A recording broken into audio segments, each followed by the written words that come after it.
Doctor Amit Rai Jain ji. जी जी राधे राधे। राधे राधे महाराज जी। महाराज जी, मैं एक लेखक हूँ। मैंने अभी फिलहाल ही भगवान राम जी की जन्मभूमि अयोध्या पर एक पुस्तक लिखी है। आगे मुझे भगवान श्री कृष्ण जन्मभूमि पर किताब लिखनी है। आप श्री राम जी एवं श्री कृष्ण का दार्शनिक अंतर स्पष्ट कर सकते हैं? कोई अंतर नहीं है।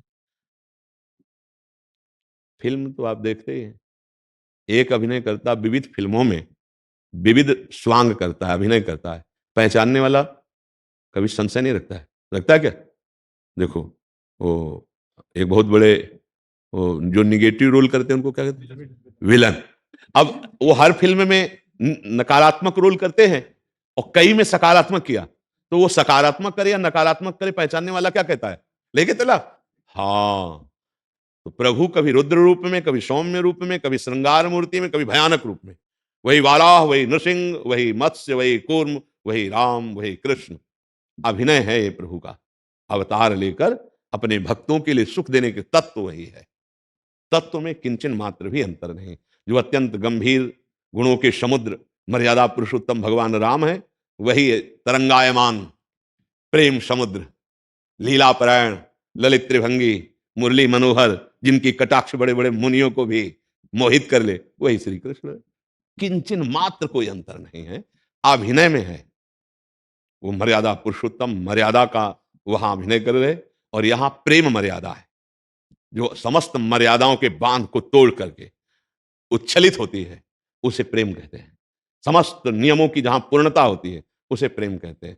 जब भगवान श्री राम दंडकारण्य में विचरण कर रहे थे, तो वहां के ऋषियों ने जे ही अजान बाहु भगवान को देखा तो मुग्ध हो गए। अस्थिमात्र हुए रहे शरीरा ऐसे ऋषि, हृदय में प्रबल लालसा हुई कि कब ऐसा होगा कि इनकी बाहें हमारे गले में होंगी और मैं इनके छाती से होऊंगा। मर्यादा पुरुषोत्तम भगवान राम ने उनकी कामनाएं पूर्ण करी और वो ऋषि बने गोपी, और जब भगवान श्री कृष्ण बने तो रास उन्हीं के साथ किया। श्रुति की ऋचाएं, दंडकारण्य के ऋषि, मिथिला की वो प्रेमी सखियां, ये सब गोपी बने आके। भगवान राम मर्यादा पुरुषोत्तम, उनकी लीला में कहीं भी किसी भी तरह से मर्यादा का खंडन नहीं मिलेगा, सब शास्त्रीय मर्यादा के अंतर्गत। और भगवान श्री कृष्ण प्रेम मर्यादा। अगर प्रेम का ज्ञान नहीं तो तुम मर्यादा से नहीं मिला सकते हो। प्रेम, अगर प्रभु कभी मुस्कुराए हैं तो सियाजू से केवल मुस्कुराए रामावतार में, और यहां तो मुस्कुरा के लाखों के प्राण हरण कर लिए। चाहे वो श्री सुखदेव जी हो, ला परमहंस शिरोमणि, चाहे सुखदेव जी हो, और चाहे वो मधुसूदन सरस्वती हो, चाहे वो प्रबोधानंद जी महाराज हो, चाहे वो कोई बहुत बड़ा ऋषि हो, चाहे मुनि हो, चाहे किसी को मंद मुस्कुरा के लाल की रूप माधुरी नैनन निरख नेक सखी, मन सिज मन हरन हास सावरो सुकुमार रास, नक्सिक अंग अंगन उमग सौभग शिव नखी। औरों की तो बात जाने दो, जटाजूटधारी भगवान शंकर भी गोपी बन करके जिनके गले में हाथ डालना चाहते हो हैं श्री कृष्ण। और जो कभी मर्यादा से एक भी विचलित नहीं हुए, वही है भगवान श्री राम मर्यादा पुरुषोत्तम। वहां मर्यादा सत शास्त्र से युक्त, और यहां सत शास्त्रों का फल प्रेम, प्रेम की मर्यादा। अगर प्रेम का परिचय नहीं तो कृष्ण चरित्र नहीं जान सकता। जैसे भगवान श्री कृष्णचंद्र का एक नाम है ब्रज में माखन चोर। बेचारा कोई गरीब लड़का हो, फिर माखन गली गली चुराए तो बात समझ में आती ना। बाबा के कितने थे? 9 लाख गौएं। माखन जानते हो कहां रखा जाता था? कुंड में। कि रोज अगर श्री कृष्ण स्नान करे तो माखन दही दूध के कुंड थे, वहां कोई पात्रों में दूध थोड़ी रखा जाता, दूध के कुंडों में डाला जाता था। दूध का कुंड, दधी का कुंड, घृत का कुंड, मक्खन का कुंड, ऐसे थे। पर जब यशोदा मैया अपने हाथ से लाला को पवाती, लाला तो जो गोपी जनाती वो कामना करती कि काश अगर मेरे ये लाला होते, कभी मेरे घर आते, मेरा दही पाते, मेरा कितना हो भाग, क्या ये मुझे सुख देंगे? तो जाकी रही भावना जैसी, उसकी भावना पूर्ति करने के लिए ये था माम प्रपद्यन्ते तास्तव भजाम्यहम्, भगवान वैसे ही जाते। जब कभी उपद्रव करते हुए लालजू को मैया पकड़ती बाह और डांटती, और प्रभु का वो डरा हुआ रूप, तो गोपी सोचती क्या कभी मुझे ऐसा सौभाग्य मिलेगा कि मैं इनकी बाह पकड़ूं और इनको डांटूं, और ये डर पे। वही भगवान जाकर के, चाहे जितने ऊंचे में दही रखा गया हो, सखा के ऊपर सखा आप चढ़ करके, और फिर पकड़े जाते, फिर डांट लगती, तो वो सुख भगवान प्रदान कर रहे। माखन की कमी तो बाबा के घर में थोड़ी है। भगवान की लीला को बिना प्रेमी महापुरुष के कोई जान नहीं सकता। हमारे श्री कृष्ण की लीला बड़ी टेढ़ी, ये कभी सीधे खड़े नहीं मिलेंगे। ये जब आपको खड़े मिलेंगे तो आप देख लेना, इनकी जो झांकी होगी ना, वो टेढ़ी होगी, इनकी लीला टेढ़ी, इनका नाम है बांके बिहारी ना? इनको समझ पाना बहुत कठिन है।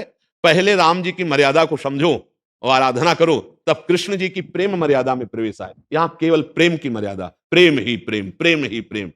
जूथ की जूथ गोपियां और एक गोपी एक श्री कृष्ण, एक गोपी एक श्री कृष्ण, ऐसा सुख प्रदान कर रहे हैं। ये गोपियां कौन है? ये सब ऋषि मुनि हैं जो तप करके भजन करके भगवान के समीप इस प्रेम रस का रसास्वादन पाए, जिनकी चरण रज उद्धव आदि वंदना करते हैं, वो ये भगवान श्री कृष्ण की लीला को बिना प्रेमी के नहीं समझा जा सकता।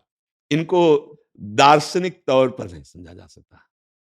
इनको प्रेम प्रेम बिना ढाई आखर प्रेम के पढ़े सो पंडित हो।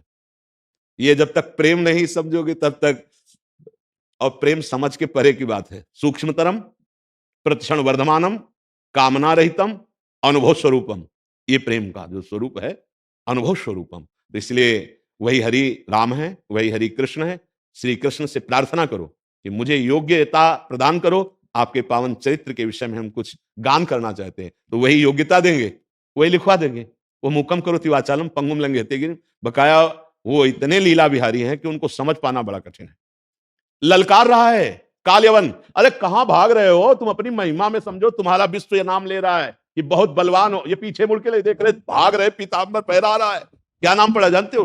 ठाकुर रणछोड़ पढ़ा के। अब आप विचार कीजिए, जिनकी भ्रकुटी टेढ़ी हो जाए तो काल भी थर्रा जाए, वो श्री कृष्ण है, और भाग रहे हैं। और कहां ले गए? भगा के उसको मुचकुंद की गुफा में ले गए और मुचकुंद से भस्म करवाया और मुचकुंद को दर्शन दिया। इनकी लीला को समझना बड़ा। हर बार जरासंध को फांस लेते थे बलराम जी अपने हल में, तो बोलते भैया छोड़ दो, हम जिस काम के लिए आए बड़ा काम कर रहा है। ये एक एक अक्षोणी सेना समेट समेट कर करके बार बार जगह जगह से ऐसे करके लाता है। हम जिसका भार उतारने के लिए आए बहुत बड़ा सहयोग कर रहे थे, छोड़ दो। 18 बार आक्रमण किया है भगवान पर, 23 अक्षोणी सेना लेकर, 23 अक्षोणी सेना लेकर के 18 भीम अर्जुन और आप साथ गए और द्वंद्व युद्ध की भिक्षा मांगी और फिर फड़वा के फेंकवा दिया। बड़े लीला बिहारी। उनकी लीला को समझ पाना बिना भगवत प्रेम के नहीं हो सकता। इसलिए बहुत संभाल के उन्हीं से प्रार्थना करोगे। राम जी की लीला के विषय में उनकी कृपा से कुछ समझ सकते हो, क्योंकि सीधे हैं, बहुत सीधे सरकार, गंभीर, और ये कभी सीधे नहीं मिलेंगे। हाँ इनकी चितो है तो वही ना, कोई दूसरे थोड़ी, बहुत प्रेमी है। इसलिए बहुत अच्छा सौभाग्य कि आप भगवान के विषय में कुछ भी लिखें, बहुत सावधानी से लिखें। हमारी प्रभु की महिमा प्रकाशित हो, कहीं कोई अवहेलना या निंदा ना हो, तो जीवन धन्य है। प्रभु के विषय में लिखना, प्रभु के विषय में सोचना, प्रभु के विषय में बोलना, ये सब मंगलमय हो जाता है जीवन का लाभ। जी।